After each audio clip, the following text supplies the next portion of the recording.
All right, I'm back with special guest this time. I mean, these have all been special guests, but some of you guys have been asking if I was going to be interviewing my brother, Jake, who, of course, is a Saratoga track alumni as well. So that's what we're doing tonight. And a lot of people have been asking me if there's going to be more interviews with people that aren't distance runners. And Jake is definitely also not that. So we'll kind of kill two birds with one stone in terms of popular demand tonight, and we'll get to talk to somebody that does some different events in track, experience with different event coaching and competing, and we'll get the family connection too. How's it going, Jake? Good? Yeah, good. Thanks for having me. This is cool. These have been a lot of fun to watch. All right. I was waiting when I was going to get my call. Yeah, right. You want to start off with sharing some of your highlights from your own athletic career at Saratoga, and then I think it might be cool if you also talk a little bit maybe about some coaching highlights, also like two different perspectives. Yeah, like when we were talking about my favorite high school track memories, it was easy to divide my coaching memories to my athlete memories because the coaching memories are obviously a lot more recent and a lot more vivid, and kind of have a different place in my brain and heart and memory bank. So I definitely want to touch on both of those. As far as an athlete went, I feel like my memories go straight to the people that kind of surrounded us. Like the coaches were so fun, and when you're on a team for 6 years, I feel like your most memorable experiences are bookended with your first year and your last year. So like as a 7th grader on modified track, I remember a lot of the older guys who were such characters and such personalities, and we were running workouts and warm-ups around the old junior high facility. Guys like Coach Usher and Brian Becker and Steve Johnson and Zach Loman and all these old school Saratoga track guys that kept us entertained as 7th and 8th graders, and they were so funny and such a memory. And then as a senior, it kind of went the opposite way when we were the older kids on the team, and you remember kids like Good Uncle and Baby D and Spidey and Magellan and kids and characters like that. So just competition aside, I feel like my fondest track memories were just surrounding ourselves with people and personalities and characters that you and I 15 years later can still think about and talk about and laugh about. Yeah, one of the things that people haven't really talked about too much in any of these interviews yet, but track is like organized chaos, especially high school and middle school track. What we participated in, and then obviously what we coached, and I'm still coaching now. It's 150 kids, and most of them don't have any idea what they're doing. And, it's maybe like 4 or 5 coaches, trying to do the best to keep people safe and get better. And that's where those unique personalities oftentimes shine. These guys who probably weren't really stars at any other sport, but they're finding a niche with track, and you can see their confidence and self-esteem growing because they've been accepted by other guys who, when they were in 7th and 8th grade, didn't necessarily have a niche. And it's pretty funny to just think about how everybody sort of fit into this weird collection of kids. Yeah. And, track is pretty rare in that, you've seen it a million times throughout the spring, but you don't get to really see it displayed in too many other sports. Like when the 4x4 finale rolls around and the 7th graders are running along next to the seniors, yelling at every corner of the turns, that's always a cool, fun thing to see happen organically across a group of 150 kids. Yeah, definitely. So any other specific highlights for your own career, either accomplishments or, big meets or experiences that stand out to you? I mean, senior year was nice because it was the first time I got to go to the state meet, and I felt like I performed okay at the state meet, but my senior year, I felt like I was kind of plateaued, which happens a lot in track. As a junior, I jumped 14.6, which was a school record at the time. And then I only topped out at 14.9 as a senior. So, That's maybe something, sorry to interrupt you. That's maybe something important we should just clarify is your event and the other stuff you did. But Jake was a pole vaulter. That was his primary event. He'll talk about his college experience in a little bit, but pole vault is a unique event that a lot of guys might like to try, but it kind of weeds itself out to maybe a select few that are actually even athletic enough to be a pole vaulter, and then you get better and you get better, and it's a really small group of guys that are actually competitive, at the state level. And then, hurdling, high jumping, sprinting, relays. Jake was a big multi-event guy, but when he's talking about going 14.6 and these types of heights, that's in the pole vault. Yeah. So I should have said that. Pole vaulting was the thing, but dual meets were a lot of fun for me because I got to vault, and I had vault well enough to score team points, and then I would jump that fence and go over to high jumper, and then I'd run down the infield and hit a long jump, and then by then I'd be back up in pole vault, and I'd hustle back over there, and every once in a while ran a 100 or a 4x1 or something like that. So high school, different than track, was fun in that respect because I was effective in a lot of different areas. So I guess the school record in the pole vault, placing third in the states and fifth in the federation, and then holding a 6.2 PR in the high jump was cool because I wasn't exactly vertically inclined physically for a high jumper or a pole vaulter for that matter. But, I did the best I could with the physical attributes I had. You talked a little bit about the coaches. Can you talk a little bit, because I know Coach Hill's been watching these. Can you talk a little bit about the experience you had with Coach Hill? And you guys had this sort of unique kind of like one-on-one thing going on, because he wasn't a pole vault expert, but he did just about all he could to get you Coach Hill, the coaching you needed.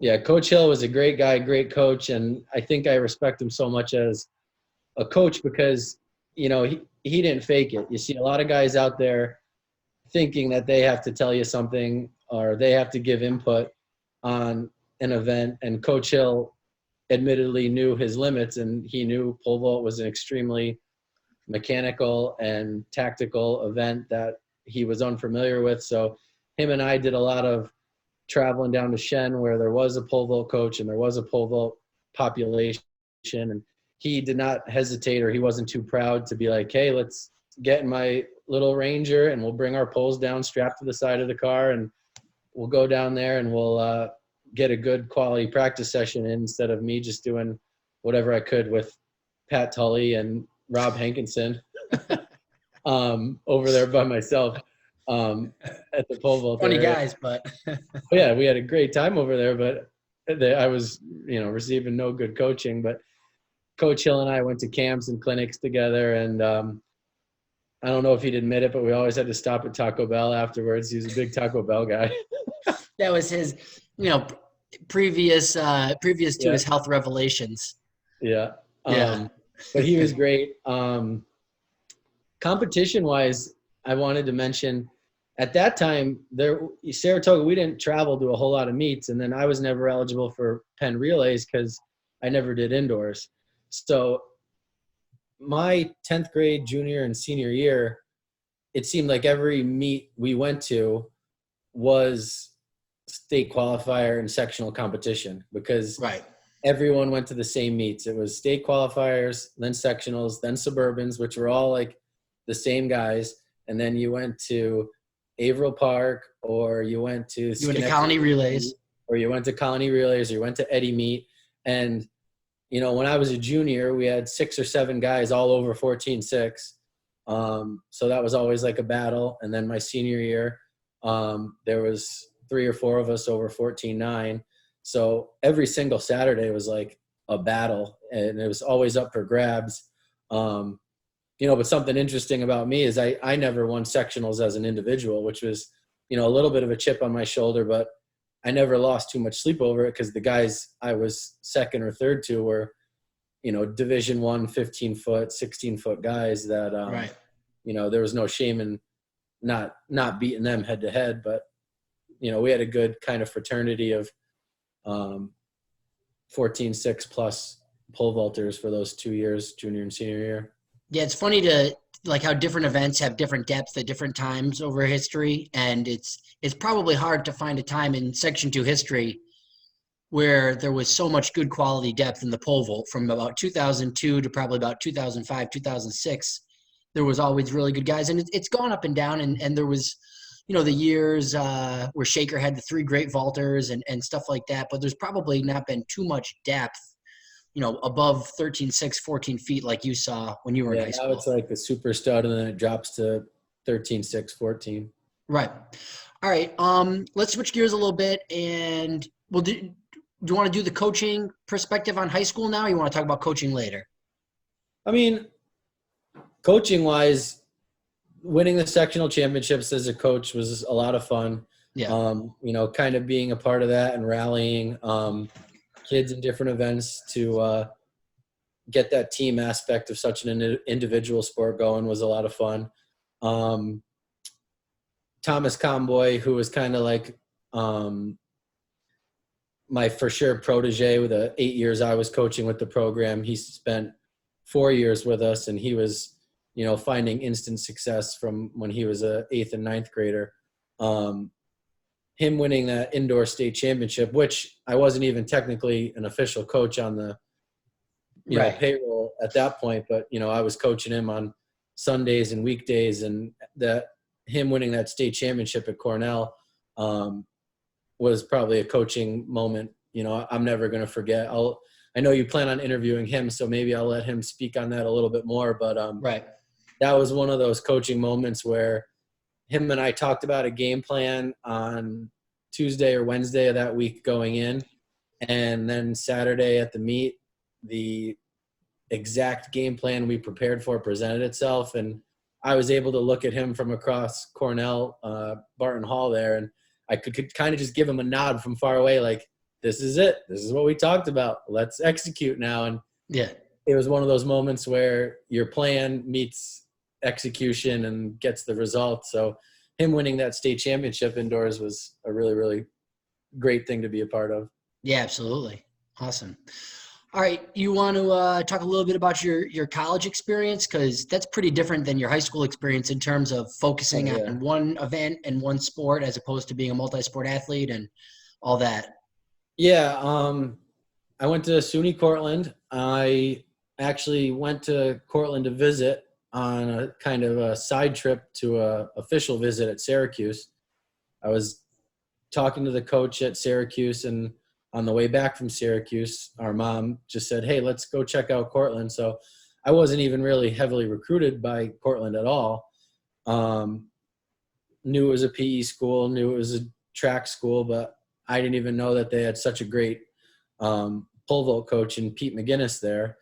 So the planets kind of aligned, ended up at Cortland for PE and for track, and that ended up being probably one of the best decisions I've ever made, in that we really built a program there in the pole vault section that was probably one of the best in the country, Right. For Division III and probably most of Division II and Division I. Men's and women's. Yeah, because my freshman year, it was pretty much me, Steve Went, and Sarah Kimball Long and Carrie Martindale LaVisca. I'm trying to get their married and maiden names in there. But, we were pretty much a vault squad of 4, and we were pretty good, but we had lots of improvement to do. And over the next 4 years, we added probably a total of 15 vaulters on the men and women's side, where we had guys like Ryan Pericosi and Joe Kelleher and Tony Wynn. So my senior year, we had 3 guys over 15.5 in me, Ryan, and Joe, which is, an incredible vault relay at the Division III level. And then, me and Ryan were always kind of duking it out for the top spot up around 16 and low 16s. And that for me was a much better environment for improving, because I actually had, some guys to push me and fuel workouts, and Listening to Steve Patrick at Cortland doing the speed stuff, the strength stuff, and, just doing it as a team. Everybody you've interviewed so far has talked about how much they benefit from the team and the motivation aspect of things. And there was no doubt that, me, Joe, Ryan, Tony, and Sarah and Carrie were animals as far as, we would vault till our hands blistered up, and then we would go to the weight room and, we would hammer it in the weight room, and then we would leave the weight room and go get dinner together, and then go to bed, go to classes, and do it all over again. And that was a really, really fun, special, tight-knit group that, we ended up finding a lot of success as individuals and as a team. I won 7 out of 8 SUNYAC championships, indoor and outdoor. The one I didn't win freshman year, I got 3rd because I pulled a hamstring, but I got the school record there at 16-7, winning the national championship as a senior, which was great. And then, Sarah and Carrie, they were always duking it out for the girls' school record and qualifying for nationals on the female side too. So that was a fun group to be a part of for 4 years.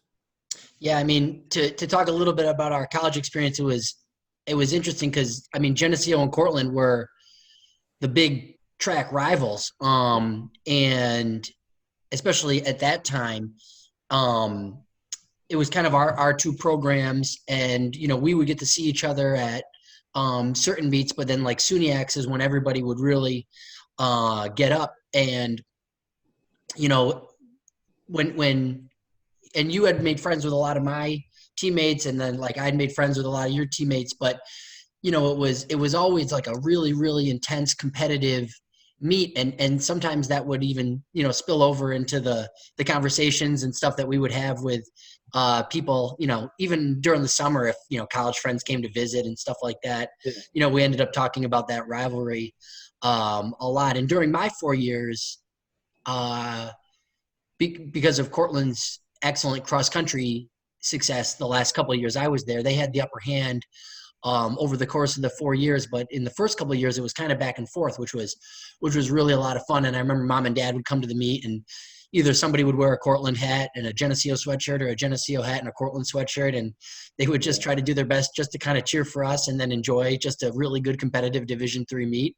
Other than that, yeah, that was definitely a fun thing to be a part of. It was probably, I wasn't running any thousands against you, and you weren't getting on the ball. Right. Yeah, we never competed against each other directly, but no, there was never, Geneseo didn't have an answer for me in the pole vault, but right, no, so we couldn't do much against you guys in your area. So it was kind of fun just to be part of that, and see each other. Knew we were competing, but also wishing that each of us get PRs or do our thing, or ultimately find individual success. Yeah, we even built pretty good relationships with each other's coaches. I still see Steve Patrick at a lot of meets, and we'll talk, all the time when I see him. And, obviously I know Coach Moran a little bit, the distance coach at Cortland. And, he was a big Bruce Springsteen fan, so we connected a little bit on that. And, Coach Woods at Geneseo really well, getting to know him through, GVRC and some other stuff over the years. So there's a lot of cool crossover between our college experiences. Yeah, definitely, for sure. Yeah. All right. So do you want to take a little bit of time to fill in people? A lot of people know that you're a teacher and a coach and stuff, but fill in people a little bit about your life since, finishing competing at Cortland, what you've been doing, and, some new exciting things that have gone on in your life. Yeah, I graduated Cortland. I was lucky because I was able to land a job actually at Saratoga, Shen, and Hudson Falls. So I had a luxury of being able to pick which one. And at that time, it was a no-brainer to go back to Saratoga and start teaching and coaching, teaching phys ed and coaching wrestling in the winter and track in the spring. And my coaching life was kind of shifted gears a little bit. I did the 8 years of coaching track, which were great, but my wife and I were trying to start a family, and I was trying to start my golf career in the spring. So I stepped down from the track stuff, while still kind of following it from afar and seeing the kids at the high school and in the hallways, still rooting for them and trying to keep that, sectional run going that you guys are doing. But started coaching soccer in the fall, still coaching wrestling in the winter. Now teaching at Lake Ave instead of split between Geyser Road and Dorothy Nolan. So I feel like I've kind of found after 11 years, my niche where I'm real happy with everything I'm doing as far as teaching, coaching. My wife and I are living in Saratoga. We just had our first child. He's 5 weeks old. Jones Anthony Zanetti, future Blue Streak. The verdict's still out on, what he's going to do as far as athletics or academics or arts or whatever it might be. But well, Ellen was a 220-800 meter runner, so yes, out there. We've always joked that if our offspring gets my athleticism and Ellen's academics, they're going to be a really, really well-rounded person. But we don't know how it'll be if genetics goes the other way. We'll just do our best. Can you talk a little bit? I wanted to ask you about, this year was the first year that you got to be, the head coach of a program, even though you've been coaching for so long and kind of running your own sort of subgroups, but being the head coach of the wrestling program. How would you sort of just 1 year of soccer? Oh yeah, that's right. You had the one, yeah. But I wouldn't count that either.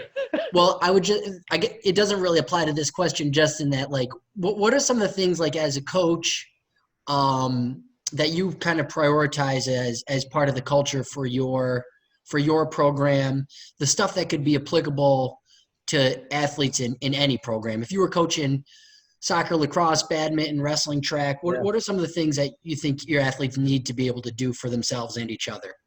Well, I did a little bit of the cross country coaching. I've done the soccer, I've done the wrestling, I've done the track. And to answer that question, something I didn't ever pay any attention to in high school that I wish I did, because I feel like it made me such a better competitor through the college years, was establishing a routine and training, the mental side of things, having a mental approach. In high school, I feel like it was just show up and hang out with your buddies and then, try to perform.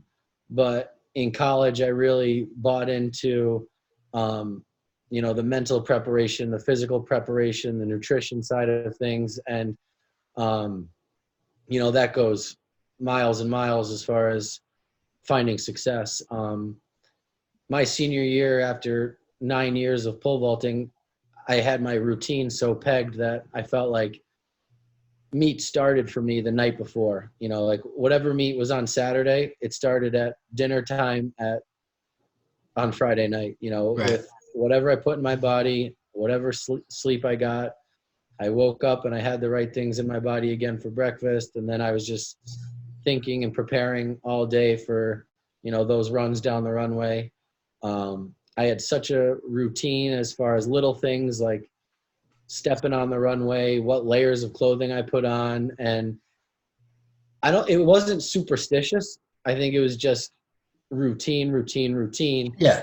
To the point where at that final meet at nationals where, I had a game plan, and I had enough experience under my belt where even though I missed the first 2 bars I attempted at that final national meet, I didn't stray from the game plan. I didn't break my routine. And then I cleared that first opening height on my 3rd attempt. And then I went into, a flow zone where I was just pumping on all cylinders. And it was like that tunnel vision that you dream about. And the results in that meet took care of itself. So I guess circling back to your question, the kids got to start thinking about their mental approach the moment they get off a bus at a meet or the night before, or starting to establish a routine, when you put your spikes on, when you put your warm-ups on, what time you start your warm-ups. All those little things can go into a routine and really piece together your game plan going into bigger meets. And then when you're at a big meet and you get a monkey wrench thrown at you, like missing the first 2 bars, You don't freak out. Right. You're ready for it, and you can still end up with great results, even though some things don't go your way early. In a race, getting out of the blocks bad, or getting boxed in, or I already said missing two of your opening heights. That can go either way. You can get crushed if you're not mentally prepared for it, or you can rise to the occasion. Yeah, I mean, a lot of people will say like, oh, having a routine or a strict routine to follow, and when you stray from it, then it sometimes makes people panic a little. But I think the opposite is the case so much more. Like you were saying, when you have a routine, that means you're prepared. And then when something happens that is possibly unexpected, you don't have to be as reactive. You don't have to be as there's more of a structure in place to handle the unexpected thing because you've got that routine and the familiarity of how you deal with challenges and problems. So, I mean, it really is going to come down to preparation, accountability, your responsibility to other people. Gaining experience, I thought was huge. Like that final meet of mine, the NCAA championship was like my entire career prepared for. Like, right. I remember thinking about it, and every little thing that I did was so practiced and so rehearsed, and so like I jumped for almost 2.5 hours that night, which is a long time and a lot of attempts. And every single height I cleared or every single bar was followed up by the exact same routine, but I didn't have to think about it because it was so ingrained in me as a habit that I knew exactly what I was doing after I make this bar. And I look back at that as, that tunnel vision, that flow state that people talk about achieving and performing at a high level. Like I can honestly say in my athletic career, that was probably one of the only 2 or 3 times where I was inarguably in that mode.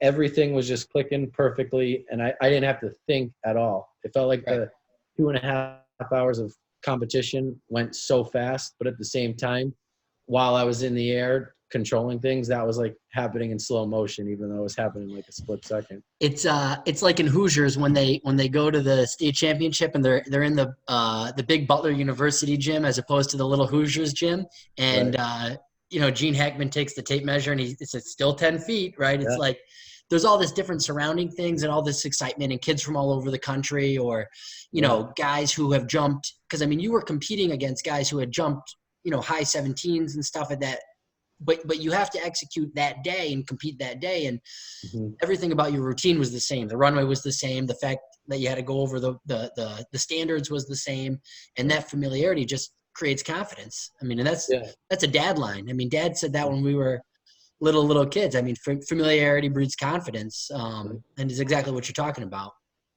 I mean, bringing Dad into the conversation, I feel like I was mowing the lawn. Don't do too much, Dad. He'll start crying. Oh yeah, but like I don't know if he'll remember this, but I think it was after my sophomore year, the first time I went All-American, and I was like mowing the lawn, and he like came out. It was probably June, like a week or two after I got 6th place at nationals for the first time, and he said, do you think you can compete with those guys? And I said, like, with 100% confidence, like I know I can compete with those guys. And that was something that kind of sunk in my brain for every nationals meet after that. Because for every time I went All-American, I have another national meet that I know heighted or I didn't perform that. So that came with experience, that came with time. And, just that message, our dad sent in my head after my sophomore year of you can beat every single guy in those competitions, whether Jake Winder's from North Central PR is 18 feet, and he's the 11th ranked guy overall in the country. And I was the 9th ranked guy in Division III Nationals at 15:10. Having that confidence and that know-how goes a long way. All right. So, I mean, you hit on a lot of advice. I don't know if there's anything else that you want to kind of send out there. But I mean, a lot of great information for athletes of any sport, and this is a time period, as an athlete where your hands are tied in terms of facilities and coaching and, getting to do the stuff with your teammates that you enjoy, because you talked about the great relationship you had with your teammates and how that really motivated you as time went on in Cortland. And, I've talked about my relationship with teammates in a lot of these interviews. So anything to just send out to these guys just in this, unique situation we're in, how to continue to be, the best they can be while being safe and smart and healthy? Yeah. I mean, I would just say be flexible, be creative. And for all you guys know, you might end up doing one of the best workouts of your life. I remember I went to Shen one time planning on vaulting. I drove myself down there senior year to plan on getting a vault session in, and started huge rainstorm. So we bailed on the vaulting, but I stayed on the track and I did a 200 workout by myself. And, that was one of those moments where I was like, all right, today I'm putting in work that no one else is putting in, because everyone else got in their cars and went home. I went on the track and I was out there an hour and a half, just ripping out 200s. Right. And, that was one of those moments like Kenzel talks about when, what defines a champion is, somebody alone in the weight room or alone on the track, grinding it out when nobody else is watching. And, that's something these kids can do. I used to get off the bus on Saturdays senior year after meets, and I would go into the weight room and everybody else would go back to the house and hang out with friends and, kind of call it a weekend. And I remember going into the weight room at that time, Saturday nights, and knew I was gaining on the competition across the country. And, right. That's what these Saratoga kids could be doing now. They're getting workouts from you. They're getting workouts from Coach Conley and Coach Riley and Coach Hook. And, those are guys they should be listening to. And if something doesn't work out for them, as far as, hey, I couldn't get on a track today, make it up, be flexible. You guys know, you're all smart enough to know, athletes, kids wise, to listen to your bodies. And, that'll go a long way, just putting work in when the situations aren't perfect. All right. Well, I really appreciate you taking the time and sharing some of your expertise as an athlete and a coach. And it was cool to hear that perspective from you. So thanks so much for doing that. Yeah, that was fun. I feel like before signing off, though, I have to do a shout out to my original pole vault boys as a coach, with Tim Hartwell, Calvin Millar, Mark and Phil Schwanier, and Thomas Comboy, Rob Spock, all the boys from back in the day. Don't forget Scott Casson. He'll be sad if you leave him out. He was a dedicated member of Vault Club. Scott Casson did clear I'll give him credit for an 8.6 bar. He'll tell you 10 feet or something, but yeah, that's a lot. That's a big boy to get over 8.6. So that's pretty good. Ian Starnes, he was in the mix back in the day. Yep. All right. Thanks a lot. All right, thank you. Okay, bye.